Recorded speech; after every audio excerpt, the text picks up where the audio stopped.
How would you like to win $18,257 in just 4, 8, or 17 seconds?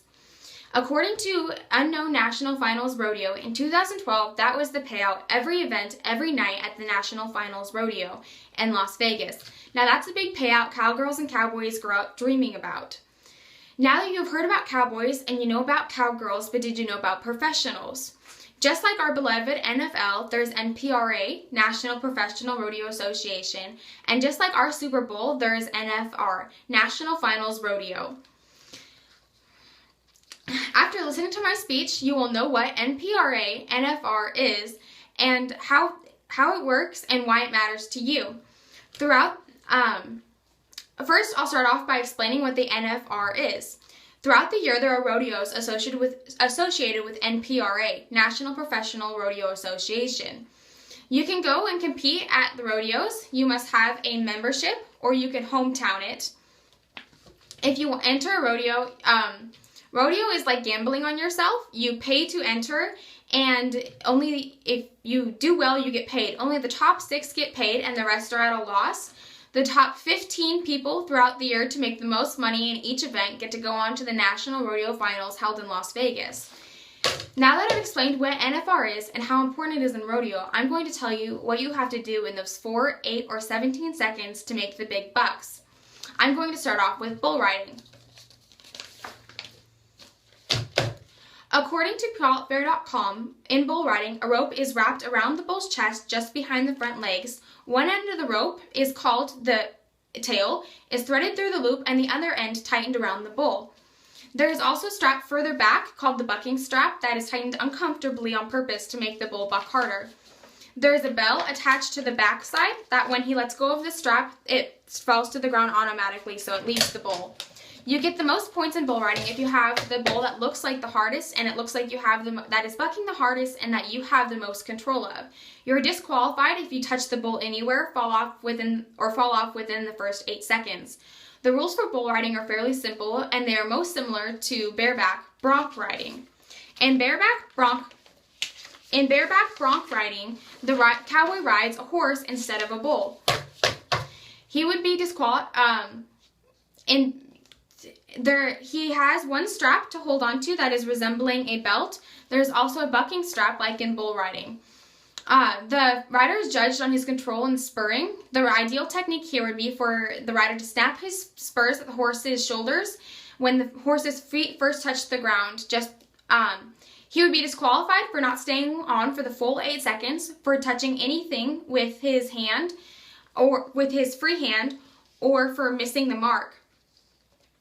Or if his strap, aka the rigging, comes off at any time within the 8 seconds that he is riding. While bareback bronc riding is very similar to bull riding, it is even more similar to saddle bronc riding. In saddle bronc, cowboys also ride a horse, but they have a small saddle that they get to ride in as well. Every movement the rider makes in bareback or in saddle bronc riding is more important.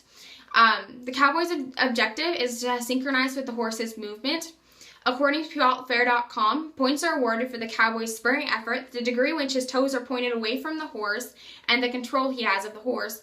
Proper spurring or mark out happens when both the rider's feet touch the horse above its shoulders before its feet touch the ground. The saddle bronc rider holds on to a thick rein attached to the halter, and using only one hand, the cowboy tries to stay on the horse and in his saddle. He is disqualified if he does not stay on for the full 8 seconds, if he touches anything with his free hand, or if his feet do not stay in the stirrups at all times.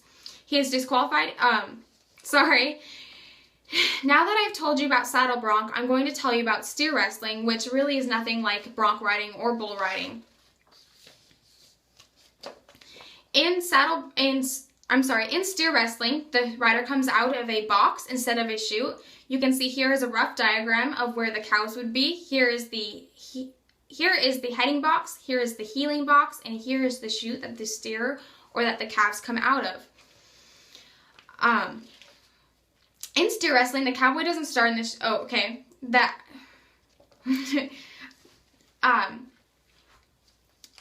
Steer wrestling, the participant or the bulldogger has a hazer that either the rodeo provides or that the rider himself asks for.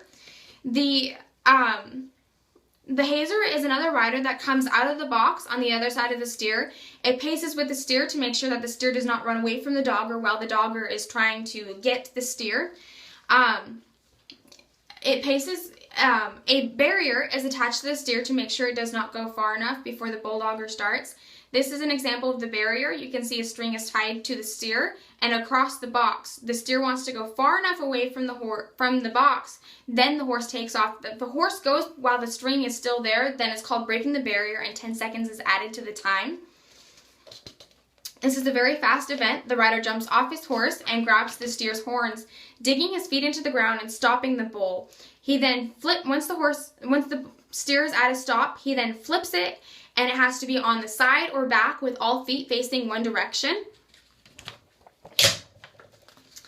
Steer wrestling is very short because it doesn't involve many steps, but most similar event to steer wrestling in rodeo is tie-down roping. In tie-down roping, the cowboy also rides his own horse.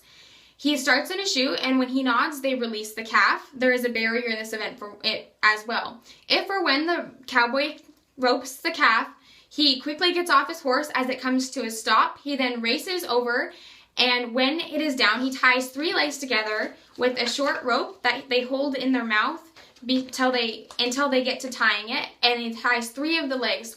After tying the calf, he throws his hands in the air, and the timer stops. He then returns to his horse and gets back on.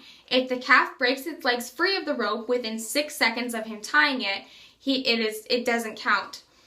While tie-down roping, you have to rope the cow and then get off and tie its feet. There is another similar rodeo event where you rope its head and then someone else ropes its feet instead of tying it. This is called team roping. In team roping, which is the only team event in rodeo, there is a header and a heeler. The header and the heeler start in a box. Like in tie-down roping, if you were in the box looking out, the left-hand box would be the header, the right box would be the heeler, and in between that would be the chute where the steer comes out.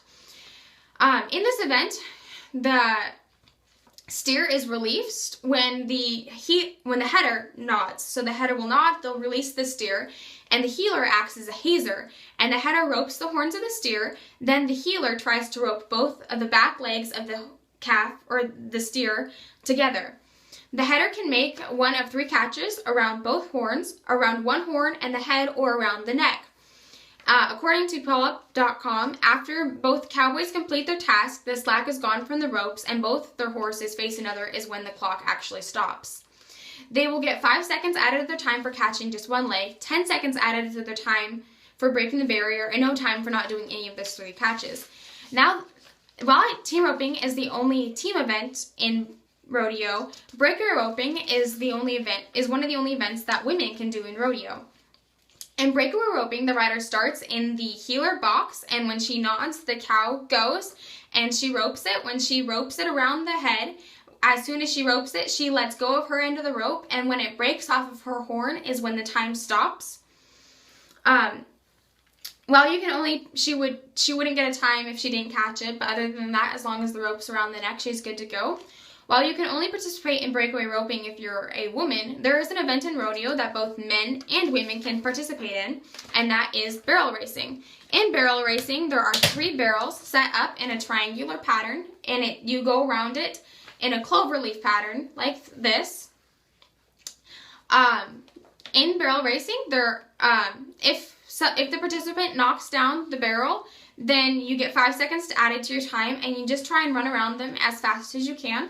This is a picture of Sherry Servey. She is one of the professional rodeos, and this is professional rodeo barrel racers, and this is taken at the National Final Rodeos. Now that I've told you about all of the events in rodeo, but so what? So now that you know all of the events in rodeo, if you choose to participate, go to a rodeo, or watch one on TV, you'll be knowledgeable on that subject. Now that I've explained what NPRA and NFR are and how rodeo works and why it matters to you, let's review. Today I shared with you what rodeo is all about. NPRA, National Professional Rodeo Association, NFR, National Finals Rodeo, bull riding, bareback bronc riding, saddle bronc, steer wrestling, tie-down roping, team roping, breakaway roping, barrel racing, and why it matters to you. So the So the first full week in December, for the 10 nights in a row, you'll know to flip your TV to NFR. Thank you for your time.